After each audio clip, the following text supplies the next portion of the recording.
26일 KBS ETV 주말 드라마 신사와 아가씨 극본 김사경 연출 신창석 28회에서는 에나킴, 이일화분, 이박수철, 이종원분과 박단단, 이세희분에게 자신의 정체를 암시해 눈길을 끌었다.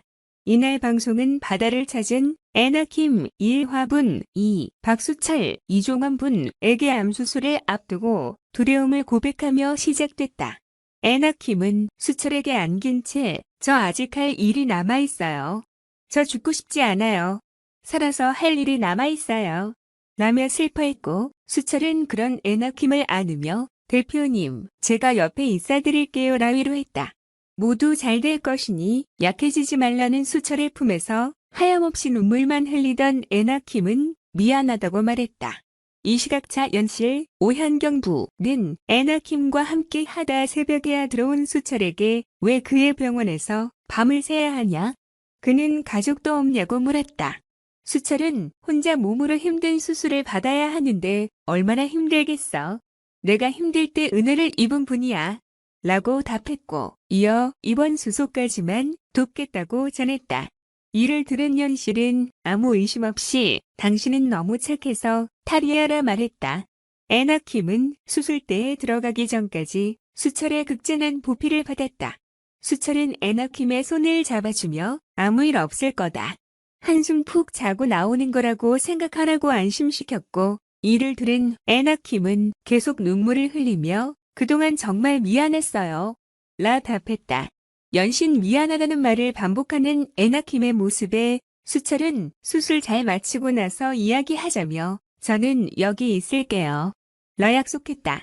에나킴의 수술은 약속됐던 4시간이 아니라 5시간이 넘게 걸렸다. 수술이 잘못됐을까 불안해하던 수철은 회복실로 이동한 에나킴을 걱정하며 뛰어갔고 에나킴이 눈을 떴을 때 자신이 줄곧 법을 지켰음을 전했다. 에나킴은 정말 여기 계셨네요. 라며 크게 감동했다. 수술을 잘 마친 뒤 교회 나들이에 나선 에나킴과 수철은 팔짱을 끼고 행복한 한때를 보냈다. 에나킴은 수철의 변함없는 다정함에 나 이제 어떻게든 수철 씨 내 사람 만들 거야. 예전처럼이라 다짐했고 읽고 집에 돌아와 오늘 저랑 여기 있으면 안 돼요? 라 물었다. 하지만 눈을 뜨니 수철은 곁에 없었다. 다만 식탁 위에 정갈한 밥상과 함께 수철이 써둔 쪽지가 남아있었다. 쪽지에는 건강하세요. 그동안 감사했습니다라 적혀 있었다.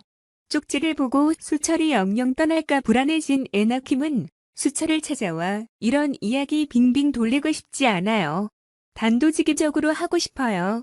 저와 미국 가요. 박 선생하고 다 같이 라 말하며 자신의 정체를 암시했다. 이를 들은 수철은 놀란 듯 불안한 눈빛으로 에나킴을 바라봤다.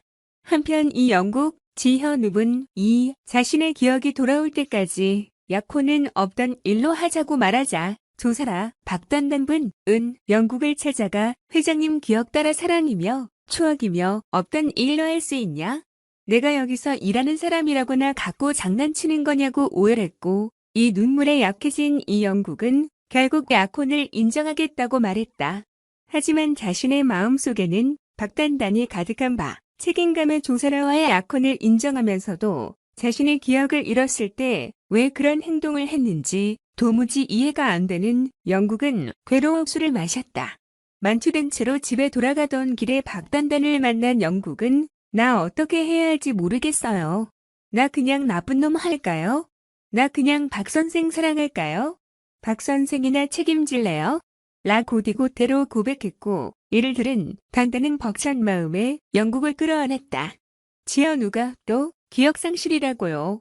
그러던 중에 불현듯 이 영국의 기억이 돌아왔다. 이 영국은 기억이 돌아오는 즉시 박단단에게 전화를 걸어 만나자고 했고 두 사람은 찾기를 두고 마주 서서해절하게 서로를 바라봤다. 조사라는 모든 것이 들통나버려 절망한 사이 이 영국은 박단단의 앞에서 혼란스러움을 느끼며 기절하고 말았다. 병원에서 깨어난 이 영국은 22세 때로 돌아갔던 자신의 지난 3개월을 깨끗이 잊고 말았다. 그에게는 3개월 전 산에 올라가던 날까지의 기억만이 남아있었다. 가까스로 위기를 모면하게 된 조사라는 다시 거짓말을 계획했다.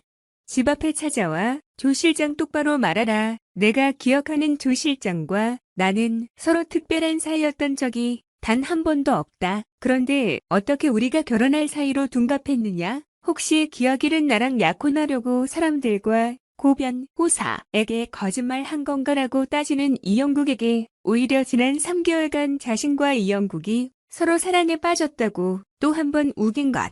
이영국은 말도 안 된다. 내가 조 실장을 좋아했다고라며 망연자실했고 조사라는 큰 사모님이 나를 부르셨다. 기억 잃고 모든 게 엉망이 됐다고 꼭 좀 도와달라고 그래서 달려갔다. 아픈 회장님 걱정, 애들에 대한 걱정을 외면할 수 없었다며 일만 도와드리려고 했는데 그런데 22세 회장님은 먼저 나에게 다가와 주셨고 진심으로 날 사랑해 주셨고 그러더니 청혼도 해주셨다고 말했다.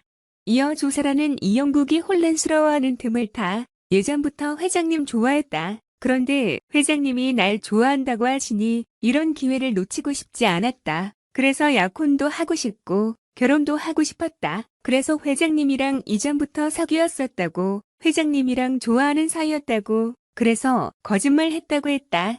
또한 우리가 이렇게 나눠 낀 약혼 반지는 아무것도 아니란 말이냐? 사람들 앞에서 아이들 앞에서 약혼식 한 건 아무것도 아니란 말이냐며 회장님이랑 나 우리 단둘이 같이 섬에도 놀러가고 별장에도 놀러가고 우리 정말 사랑했다. 정말 행복했다. 그래서 우리 약혼하게 된 거다라고 강조했다. 결국 이영국은 알겠다며 조사라의 집을 떠나와 박단단과 만났다. 그는 차마 박단단에게 다가가지 못하고 박 선생 미안하다. 나 때문에 많이 힘들었나? 나 조 실장이랑 약혼하는 거 보면서 박 선생이 얼마나 상처받았을지 생각하면 마음이 너무 아프다라고 사과했다. 박단단은 섭섭함을 감추지 않았다. 그는 회장님은 왜 조 실장님이랑 사귀면서 이 나무에 손수건을 걸어두고 내 마음을 받아주셨나? 다른 여자 만나면서 내 마음 받아주면 안 되는 거다. 회장님 바람둥이냐? 내 마음 가지고 장난치는 거냐라고 따졌다. 이영국은 나는 그때 조 실장과 사귄 적 없다. 박 선생 마음 가지고 장난친 적 없다면서 나도 내가 왜 그랬는지 도저히 이해가 안 되고 할 수 있다면 지난 3개월을 다 되돌려놓고 싶었다고 말했다. 하지만 사람들 앞에서 아이들 앞에서 약혼을 하고 무책임하게나 몰라라 할 수 없다. 조 실장과 약혼한 건 현실이고 지금 그 현실을 외면할 수 없다. 약혼한 사람도 나고 이 상황을 책임져야 할 사람도 나더라며 타협적인 모습을 보였다. 박단단은 결국 사의를 표명하고 이영국과 아이들을 떠나겠다고 했다. 하지만 이영국의 아들 이세찬, 유준섭은 이 두 사람의 대화를 몰래 듣고 있었다. 울면서 방에 돌아온 이세찬은 그렇다면 난 우리 선생님 보낼 수 없다. 우리 아빠랑 선생님 저렇게 둘이 좋아하는데 이렇게 헤어지게 할 수 없다. 내가 두 사람 꼭 다시 이어줄 거다라고 다짐했고 동생이 세종, 서우진부,를 깨워 작전을 세웠다. 두 형제가 합세한 작전은 효과가 있었다. 우연히 서점에서 만난 아이들과 박단단, 이영국은 함께 즐거운 시간을 보냈다.